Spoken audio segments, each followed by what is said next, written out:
Hello friends, welcome है आपका एसएससीसी channel पे। और आज वापस से त्रिभुज के यानी कि सॉरी त्रिभुज बोल दिए त्रिकोणमिति ट्रिगोनोमेट्री का सम्स लेके आए, last and final sums 10 number sums exercise 8.1 जो कि बिहार बोर्ड का मैथ का बुक है। तो आप कोई भी बोर्ड हो कॉन्सेप्ट समझिए, क्योंकि कॉन्सेप्ट अगर आप समझेंगे तो किसी भी सम्स को रिलेट कर पाएंगे, कनेक्ट कर पाएंगे, बना पाएंगे। तो चलिए स्टार्ट करते हैं वीडियो। सबसे सम्स को पहले पढ़ते हैं। त्रिभुज PQR में जिसका कोण Q समकोण है, एक त्रिभुज लेना है। जाहिर सी बात है, जब भी त्रिकोणमिति का त्रिकोणमिति में त्रिभुज लेंगे तो हमेशा समकोण त्रिभुज लेंगे, है ना, राइट एंगल लेंगे। जिसका कोण Q समकोण है, कहाँ पे 90 डिग्री है बता दिया गया है। PR प्लस QR का वैल्यू बोल दिया गया है। दोनों को मिला करके, हमको अलग से सम्स में PR पता नहीं है और ना ही हमको अलग से QR पता है, लेकिन दोनों का जो भी वैल्यू होगा उसको जोड़ के 25 सेंटीमीटर आएगा, ऐसा बोल दिया गया है। और PQ का वैल्यू 5 सेंटीमीटर है। गिवन कंडीशन में इतना चीज अगर आप समझ पा रहे हैं तो फिर आपको sin P, cos P और tan P का वैल्यू निकालना है। पहले तो सम्स को कभी भी बच्चों 2 बार पढ़ा करो और सम्स को पढ़ करके माइंड में कनेक्ट करो कि सम्स को बनाना कहाँ से शुरुआत करना है। तो इस सम्स में सबसे पहले आपको चित्र की जरूरत पड़ेगी। और देखिए कि चित्र में सवाल को बनाने टाइम सवाल में sin P, cos P, tan P, theta के जगह पे P लिखा है। इसका मतलब त्रिभुज PQR को बनाने टाइम कौन सा बात ध्यान देना, ये सबसे ज्यादा इंपॉर्टेंट रखता है। बच्चा तो तुरंत ऐसे त्रिभुज बना लेगा कि हाँ सर ऐसे त्रिभुज बना देना है, क्योंकि त्रिकोणमिति बना रहे हैं तो 90 डिग्री का बनाएंगे, बहुत बढ़िया बात। यहाँ पे भी मेंशन है कि Q लिखना है, जिसका कोण Q समकोण है तो Q को समकोण पर लिख दिए। ये डिजाइन मतलब 90 डिग्री का कोण, Q समकोण हो गया। अब बच्चा फंसेगा कहाँ पे जानते हैं, यहाँ पे P लिख लेगा तुरंत, और यहाँ Q है, यहाँ R लिख देगा। अक्सर आदत पड़ा हुआ है P Q R A B C, लेकिन सम्स हमको बता रहा है कि अगर किसी साइन के साथ थीटा के जगह पे P है, कॉस के जगह थीटा के जगह पे P है और tan के साथ P है, इसका मतलब हमको P को कहाँ रखना था, नीचे। ये इंपॉर्टेंट बात था, सबसे ज्यादा इंपॉर्टेंट। यही बच्चा मिस्टेक करेगा, P ऊपर लिख लेगा, लेकिन जब हमको Q और P का स्थान पता चल गया तो बचा फाइनली R, तो R लिख दिए। तो मतलब हम पहले त्रिभुज क्रिएट कर लिए कि हमको ये त्रिभुज है। PQR में बच्चा सबसे पहले P लिखता, फिर Q लिखता, फिर R लिखता। लेकिन इंपॉर्टेंट बात क्या था, सम्स को कंडीशन को देख करके दिमाग लगाना कि कहाँ P लिखना है और कहाँ R लिखना है, क्योंकि Q बता दिया गया था सवाल में कहाँ लिखना है। तो चित्र बनाने टाइम मुख्य बात क्या जरूरी है, ये हर टीचर नहीं बताते हैं इतने बारीकी से, इसलिए इस पॉइंट को समझिए पहले। उसके बाद आपको ये पता होना चाहिए कि नीचे वाला आधार होता है, ये लंब होता है, और ये 90 डिग्री के सामने जो होता है तिरछा लाइन वो हमेशा कर्ण होता है। ठीक है, अब अपने लोग लिख देंगे दिया गया है। अब सवाल बनाना चालू करेंगे कि दिया गया है। सबसे पहले यही पॉइंट लिखा जाता है, गिवन कंडीशन। जब आप इंग्लिश मीडियम के बच्चे जो बनाते हैं तो लिखते हैं गिवन, उसी को हिंदी मीडियम वाले बच्चे लिखते हैं दिया गया है। दिया गया क्या भैया, कि त्रिभुज PQR में PQR में क्या क्या इंफॉर्मेशन दिया है कि एंगल Q जो है बच्चों, Q आपको समकोण है, यानी कि 90 डिग्री के बराबर है। यहाँ पर 90 डिग्री बराबर में लिख दीजिए समकोण। ठीक है बच्चों, ये लिख दीजिएगा। उसके बाद आपको जो जो इंफॉर्मेशन है सब लिखते चलिए। फिर आपके पास है कि PQ का वैल्यू दिया हुआ है सवाल में, PQ is equal to 5 centimetre, लिख दीजिए। फिर आपको दिया हुआ है PR प्लस QR, PR और QR का वैल्यू कितना दिया, दोनों को जोड़ के 25 सेंटीमीटर, इतना लिख देंगे। अब हमको पता करना है, देखिए इसमें आप PQ के जगह पे लिख सकते हैं, सवाल में दिया है 5 सेंटीमीटर, तो यहाँ पे लिख दीजिए PQ को, या 5 सेंटीमीटर है। और नहीं हम यहाँ लिख सकते हैं 25, न यहाँ, क्योंकि इसको और इसको जोड़ करके 25 है। अलग से कोण कितना है नहीं मालूम, अलग से PR कितना नहीं है पता, QR कितना है पता नहीं है, दोनों का वैल्यू को जोड़ने पे 25 है। ठीक है, तो इस सम्स को यहाँ पे बच्चा लोग समीकरण 1 मान लेंगे। क्यों मानना पड़ा है अभी आपको क्लियर होगा।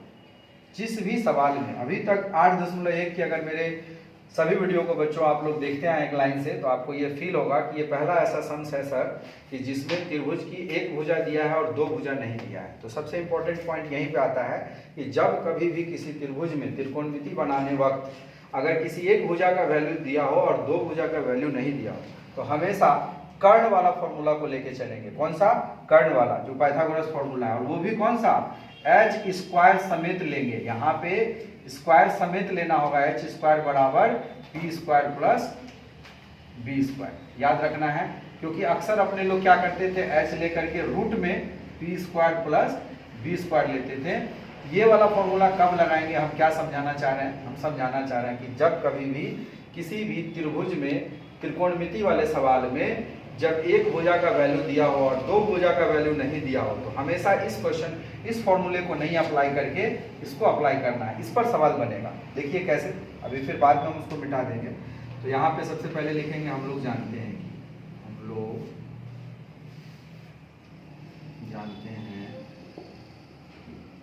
जानते हैं कि लिख करके फॉर्मूला अप्लाई करेंगे आप। ठीक है, देखिए फॉर्मूला क्यों अप्लाई करेंगे, सारा चीज आपको समझ में आएगा। कर्ण पता करना है तो अपने को, हालांकि दोनों चीज पता करना है, कर्ण और लंब, ये दोनों अलग अलग, इसी से पता चले। तो क्या फॉर्मूला है, पी स्क्वायर यानी प्लस में बी स्क्वायर, एच स्क्वायर मतलब कर्ण का स्क्वायर, लंब का स्क्वायर प्लस आधार का स्क्वायर। तो अब हमको सवाल के आधार पर उसका नाम लिखो। कर्ण भुजा कौन है, पी आर, यहाँ पे लिख दो पी आर का स्क्वायर, ऐसे घेर के स्क्वायर लिखिएगा। कितना बच्चा बिना घेरे स्क्वायर लिख देता है, बिना घेरे स्क्वायर का मतलब गड़बड़ा जाएगा। कितने टीचर समझ लेंगे ऐसे भी कि खाली आर का स्क्वायर है, पी का स्क्वायर नहीं है। नहीं, पी आर भुजा का स्क्वायर, पी आर भुजा का स्क्वायर। ब्रैकेट देने का मतलब क्या हुआ, बच्चों को पता नहीं रहता, ब्रैकेट सिर्फ देना सीख जाता है, लेकिन मतलब भी समझ में आना चाहिए। कभी कभार ऐसा भी हो सकता है, कितने टीचर ऐसा मान लेंगे कि आर का स्क्वायर है, पी का स्क्वायर नहीं, इसलिए पूरा भुजा का नाम है ना पी आर, तो पी आर का स्क्वायर। लंब क्या है बच्चों, लंब इसको बोलते हैं क्यू आर, क्यू आर का स्क्वायर, तो क्यू आर को ब्रैकेट में घेर के स्क्वायर। आधार क्या है, पी क्यू, तो पी क्यू का वैल्यू दिया है, लेकिन डायरेक्ट वैल्यू मत बैठाइए, पहले लिख दीजिए पी क्यू, पी क्यू भुजा यानी कि आधार का स्क्वायर। अब अगले लाइन में यहाँ पे पी आर का वैल्यू पता नहीं है, तो इसको एज इट इज रहने दीजिए पी आर स्क्वायर। और इसका भी वैल्यू पता नहीं, तो जिसका वैल्यू पता नहीं उसको बराबर के बाएं तरफ ले आइए, माइनस पी क्यू का स्क्वायर, सॉरी पी क्यू का वैल्यू तो पता है, इसका वैल्यू पता नहीं है, क्यू आर का वैल्यू, तो क्यू आर का स्क्वायर। ठीक है बच्चों, इसको एज इट इज लिख दिए, बराबर के बाएं तरफ ले आए किसको, क्यू आर स्क्वायर को। क्यू आर स्क्वायर के पीछे में कुछ नहीं था, मतलब प्लस था, प्लस जब बराबर के बाएं तरफ आता है तो चिन्ह बदल जाएगा, या बाएं से दाएं जाएगा या दाएं से बाएं आएगा तो चिन्ह बदलेगा। बचा क्या हमारे पास, पी क्यू का स्क्वायर, तो पी क्यू का वैल्यू अब पता है, तो पी क्यू के वैल्यू को बैठा दीजिए 5 का स्क्वायर। ठीक है, कितने बच्चों के मन में सवाल उठ रहा होगा, सर सेंटीमीटर नहीं लिखे, आप सेंटीमीटर यहाँ पे नहीं भी लिखेंगे तो भी चलेगा।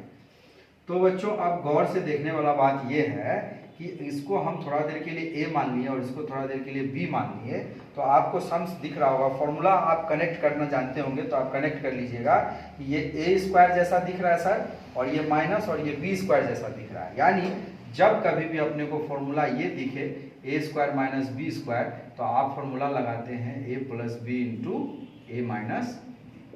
ये फॉर्मूला सवाल हमको इस फॉर्मेट में दिख रहा है, ए के जगह पे पी आर है और बी के जगह पे क्यू आर है, मतलब कनेक्ट कीजिए ए स्क्वायर माइनस बी स्क्वायर।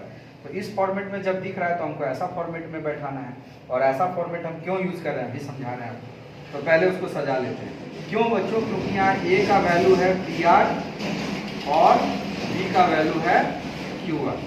ठीक है, कनेक्ट कीजिए। तो यहाँ पे ए प्लस बी है, तो हम क्या करेंगे, P R plus Q are, तो हो गया ए प्लस बी इंटू ए माइनस बी। तो ए का वैल्यू लिखिए, फिर से पी आर, यहाँ पे लिख दो बच्चों P R minus Q are, और बराबर में 5 का स्क्वायर कितना होता है 25। अब देखो इसको क्यों यूज किया, आप समझा रहे हैं। एक बार जोड़ और एक बार घटाव क्यों किए, क्योंकि जो भी सवाल में गिवन कंडीशन में दिया रहता है उसको यूज करने के लिए दिया रहता है, ऐसे ही नहीं दिया रहता है कि इसको बस खाली उतार दीजिए हो गया। इसको हम यहाँ यूज कर पाएंगे, इसीलिए इसको समीकरण 1 मान लिए थे कि P R plus Q are अगर हमको कहीं पे दिखेगा तो उतना के बराबर हम 25 यूज कर सकते हैं। मतलब अब आप यहाँ पे पी आर और P R plus Q R का वैल्यू यूज कर सकते हैं, इसको आप यूज कर सकते हैं। तो यहाँ पे आप डायरेक्ट लिख लीजिए 25, ब्रैकेट में क्लोज कर दीजिए और इसको एज इट इज लिख दीजिए P R minus Q are बराबर में कितना। अब ध्यान दीजिएगा ये 25 गुना के रिलेशन में तो बट्टा में चला जाएगा, गुना के रिलेशन में है तो बच्चों बट्टा में चला जाएगा। इसको हम थोड़ा सा विरेज करते हैं क्योंकि ये समझाने के लिए लिखे थे, इसका ज़रूरत नहीं है। फॉर सवाल समझाने टाइम बीच बीच में समझाना पड़ता है कि कौन फॉर्मूला कैसे अप्लाई। इस 25 को नीचे ले चलेंगे बच्चे लोग, तो यहाँ लिखेंगे या P R minus Q R is equal to 25 पहले से था ये वाला 25 लिखाया और ये 25 गुना में, यहाँ कुछ भी नहीं है, मतलब गुना का रिलेशन है। गुना वाला चीज कहाँ चला जाता है बच्चों? बट्टा में चला जाता है। तो 25 के पहाड़ा से 1 कट गया, 25 से कम 25, 25 से कम 25। तो देयरफॉर आप डायरेक्ट यहाँ पे लिख सकते हैं P R minus Q R is equal to 1/1 है, तो 1/1 को डायरेक्ट 1 लिखा जा सकता है, नीचे वाले 1 का वैल्यू नहीं होता है। इसको बच्चे लोग अपने लोग समीकरण इसको क्या मान लेंगे? 2 मान लेंगे। ठीक है, अब देखिए एक तो वैल्यू आपको सवाल में दिया हुआ था P R plus Q R का वैल्यू 25, और एक वैल्यू अपने लोग निकाल लिए इसके हेल्प से, पाइथागोरस जी के फॉर्मूला के हेल्प से, कि P R minus Q R का वैल्यू क्या होगा। जब कभी भी आप प्लस वाला कंडीशन और माइनस वाला कंडीशन आपके पास होगा तो समीकरण, किसी भी समीकरण में से किसी भी समीकरण को घटा दीजिएगा तो ये दोनों अलग अलग पता चल जाएगा। ये इसका अलग वैल्यू पता करना है और इसका अलग वैल्यू पता करना है, तभी तो आप पता कर पाएंगे कि कर्ण कितना है और लंब कितना है। तो चलिए अब लिख देंगे यहाँ पे, इसलिए लिखेंगे अब समीकरण 2 में से समीकरण 1 को घटाने पर। ठीक है बच्चों, इस लाइन को लिखना जरूरी होता है कि आप समीकरण 2 में से 1 को या 1 में से 2 को, तो यहाँ 1 में से 2 को घटा देंगे। चलिए कोई बात नहीं, 1 में से समीकरण 2 को घटा देते हैं। आप किसी में से किसी को भी घटा सकते हैं, जरूरी नहीं कि हम मिटा दिए, आपको जिसमें से मर्जी उसमें से घटा सकते हैं। तो हम समीकरण 1 लिखें तो पहले समीकरण 1 को लिख लीजिए, क्या है? P R plus Q R is equal to 25। ठीक, और उसके बाद यहाँ लिखिए पी आर माइनस समीकरण 2 जो यहाँ माने अभी अपने लोग, इसको लिख दीजिए क्यू आर बराबर 1। ठीक है, जब घटाने पर लिखा हुआ है बच्चों तो चिन्ह बदला जाता है। इतना लिखने के बाद पी आर के पीछे प्लस का चिन्ह माइनस हो जाएगा, क्यू आर के पीछे माइनस का चिन्ह प्लस हो जाएगा, 1 के पीछे जो प्लस है वो माइनस हो जाएगा। इसको ऐसे खींच लेंगे। अब देखिए पी आर प्लस में है और पी आर माइनस में है, तो ये दोनों एक दूसरे से कट गया। क्यू आर और क्यू आर का ओरिजिनल चिन्ह जो है, अब इस वाले क्यू आर का ये वाला चिन्ह हो गया, ये नहीं रहा, तो ये भी प्लस में और ये भी प्लस में, तो यहाँ पे 1 छुपा हुआ है, 1 क्यू आर और 1 क्यू आर, तो कितना हो जाएगा बच्चों? 2 क्यू आर। 2 क्यू आर का वैल्यू कितना हो जाएगा? 25 में से 1 घटाना है, प्लस का चिन्ह अब माइनस में बदल गया, तो कितना आएगा? 24। यहाँ पे आप शेष डाल सकते हैं चाहे तो, यहाँ पे लिख दीजिए क्यू आर और ये 24 बट्टा में 2। 2 कहाँ चला गया बच्चों? गुना के रिलेशन में था इसलिए नीचे चला गया। 2 से काट दीजिए 24 को, 12, यहाँ लिख दीजिए यहाँ देयरफॉर क्यू आर बराबर, लास्ट लाइन में देयरफॉर लिख देते हैं। क्यू आर बराबर कितना आ गया बच्चों? 12। मतलब अब हमको क्यू आर पता चल गया, ये 12 है, 12 सेंटीमीटर है। आप यहाँ पे चाहें तो सेंटीमीटर लिखिए। ठीक है, अब जब हमको क्यू आर पता चल गया तो क्यू आर के वैल्यू को किसी में बैठा दीजिए, समीकरण 1 में चाहे समीकरण 2 में, 1 में चाहे 2 में, किसी में बैठा दीजिए तो पी आर पता चल जाएगा। तो अब बच्चों थोड़ा सा हमको इरेज करना पड़ेगा, इधर वाले पोर्शन को मैं मिटाता हूँ। ठीक है, तो उसको स्क्रीनशॉट। हाँ तो बच्चों इस वैल्यू को आप समीकरण किसी में भी, तो यहाँ पे वापस से आपको लिखना पड़ेगा, तो आप यहाँ तक नोट कर लिए होंगे, उसके बाद मैं ऐसे लाइन खींच दे रहा हूँ। इसके बाद अब यहाँ तो यहाँ लिखाएगा कि अब क्यू आर का मान, आप इसको चाहें तो कॉमा में भी बंद कर सकते हैं। क्यू आर का मान समीकरण 1 में रखने पर, 1 में या 2 में, किसी में भी रखने, 1 में रखने पर ये लाइन लिखना पड़ेगा। फिर समीकरण हम अगर 1 लिखे हैं तो 1 को उतार लेंगे। समीकरण 1 क्या था अपने पास? P R plus Q R is equal to 25 था ना। अब यहाँ से क्यू आर का वैल्यू पुट कर दीजिए, पी आर को पी आर रहने दीजिए, अब क्यू आर का मान आया 12, 12 लिख दीजिए बराबर में 25। अब ये 12 बराबर के उधर जाएगा तो माइनस हो जाएगा, तो पी आर बराबर कितना हो जाएगा बच्चों? 25 माइनस 12, 25 में से 12 घटाने आता होगा, therefore P R equal to आप आराम से लिख देंगे 13 बचा। अब आपको ये पी आर पता चल गया, देखिए कैसे कैसे निकाल दिए, पी आर का वैल्यू अलग से और क्यू आर का वैल्यू अलग से। मतलब कर्ण जो है अपना बच्चों 13 सेंटीमीटर है। जब आपके पास त्रिभुज के तीनों भुजा अलग अलग पता चल जाएगा, उसके बाद आपसे कुछ भी पूछा जाए आप आराम से बना सकते हैं।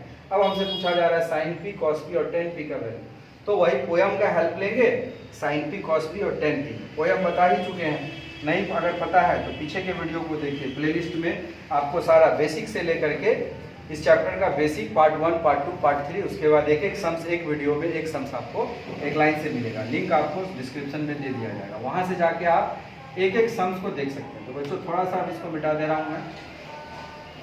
चलिए अभी यहाँ पर आप देख लिए, इसके पहले आप सबका वैल्यू निकालिए हम लोग, क्यू आर का, पी आर का, वहाँ लिख भी दिए। अब आप सम्स के मेन पॉइंट पे आते हैं, जो पूछा जा रहा है। तो लिख देंगे since sine P is equal to, अपने को अब साइन पी का वैल्यू बताना है। साइन पी का वैल्यू क्या हो गया, सम पर्सन है, पोएम का पहला लाइन सम पर्सन है, मतलब हमको पी का और एच का वैल्यू बैठा देना है। पी का वैल्यू कितना है, पी का वैल्यू है 12 और एच का वैल्यू कितना है 13, तो 12/13। आप चाहें तो सेंटीमीटर सेंटीमीटर लिख दीजिए, है ना।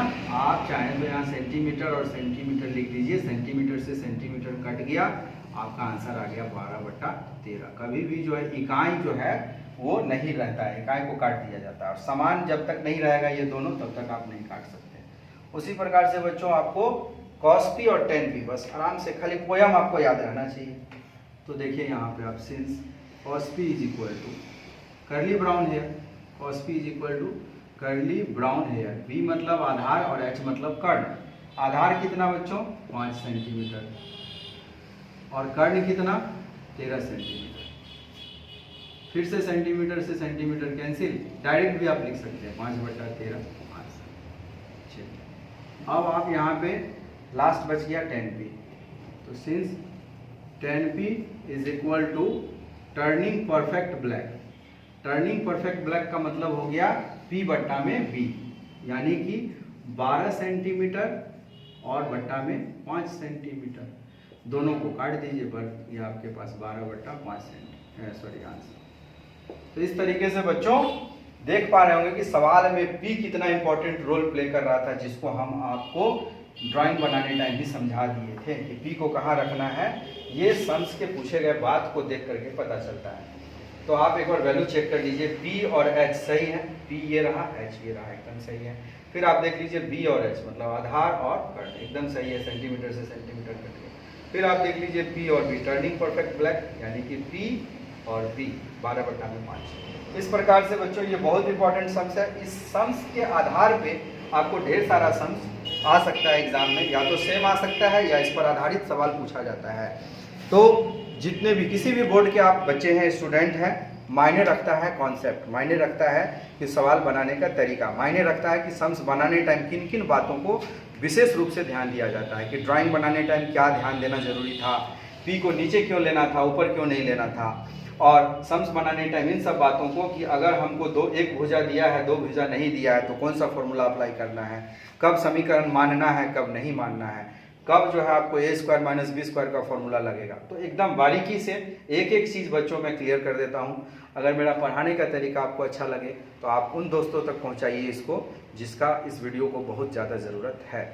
तो लाइक कीजिए, शेयर कीजिए, सब्सक्राइब कीजिए। मिलते हैं नेक्स्ट वीडियो में नए चैप्टर के साथ, नए एक्सरसाइज के साथ। Thanks for watching.